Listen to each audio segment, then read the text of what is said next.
What nonsense! আমার সাথে বিয়ে দিবা মানে? হ্যাঁ, কার থেকে কবে কখন বালা নিছো সেটার জন্য আমার এই গাইয়া খ্যাতটাকে বিয়ে করতে হবে এখন? কেন? তোমার যদি বালা দিতে ইচ্ছা করে তুমি 10 জোড়া বালা দিয়ে দাও না, সমস্যা নাই তো। তোমার এই ফালতু সেন্টিমেন্টের জন্য আমি তো বলি হব না। পানামে বসো, এটা একটা পারিবারিক বৈঠক। এটা যদি পারিবারিক বৈঠকই হয় তাহলে এখানে আউটসাইডাররা কি করে? সেটা একটু পরেই জানতে পারবে। আরে বাবা, ও তো খারাপ কিছু বলেনি। এটা যখন আমাদের ফ্যামিলি মিটিং, তাহলে এখানে গেস্ট থাকার কি দরকার? সেটা বলার জন্য এই মিটিংটা আমি ডেকেছি।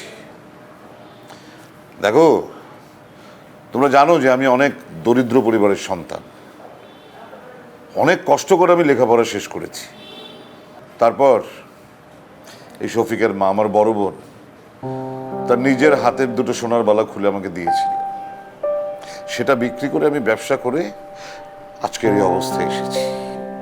এই কথাটা না আগেও বহুবার শুনেছি, বালা বালা বালা। অসহ্য লাগে বালার কথাটা।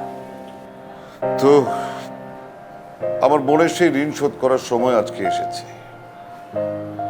আমি সিদ্ধান্ত নিয়েছি শফিকের সাথে সুমনার বিয়ে দেব। What nonsense! আমার সাথে বিয়ে দিবা মানে? হ্যাঁ, কার থেকে কবে কখন বালা নিছো সেটার জন্য আমার এই গাইয়া খ্যাতটাকে বিয়ে করতে হবে এখন? কেন? তোমার যদি বালা দিতে ইচ্ছা করে তুমি 10 জোড়া বালা দিয়ে দাও না, সমস্যা নাই তো। তোমার এই ফালতু সেন্টিমেন্টের জন্য আমি তো বলি হব না। আসছে যত সব, বললে হয়ে যাবে। এই সুমনা, বসো বসো।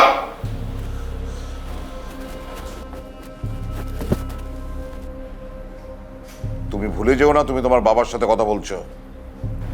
মামা, আপনার মেয়ের মাথা তো গরম হয়ে আছে, তাই উল্টাপাল্টা কথা বলতেছে। তবে তার কথা যুক্তি আছে মামা। যেমন ধরেন আপনি আমার মায়ের কাছে ঋণী, সেটা শোধ হওয়া দরকার, খুবই ভালো কথা। কিন্তু তাই বলে মাংসের টুকরের মতো সিংহের মুখের সামনে আপনি আমার ফালা দিবেন? এই মুখ সামলে কথা বলবা। আমি তো আপনাকে খারাপ কিছু বলি নাই। সিংহ তো একটা শক্তিশালী জিনিস, সবসময় শিকারের মধ্যে থাকে আপনার মতো।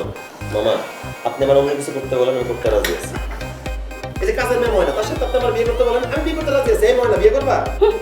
আচ্ছা, সেও করবে না। কিন্তু আপনি আপনার মেয়ের সাথে আমার বিয়ে দেন, অন্য কারোর সাথে বিয়ে দেন। আরে বাবা, কবে কে কখন তোমার উপকার করেছে, তাই বলে তুমি কি সারা বছর সেই মানুষটা পা ধোয়া পানি খাবে? মামা, মামির কথা কিন্তু যুক্তি আছে। পা ধোয়া পানি খুবই স্বাস্থ্যের জন্য ক্ষতিকর, একটা অস্বাস্থ্যকর জিনিস, আনহাইজেনিক জিনিস। খাইলে পেট ছুটে যাবে, ডিসেন্ট্রি হবে মামা।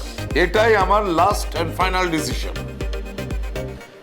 কেউ যদি আমার সিদ্ধান্ত মেনে নেয় খুব ভালো কথা, আর যদি আমার সিদ্ধান্ত না মানতে চায় কোনো অসুবিধা নেই।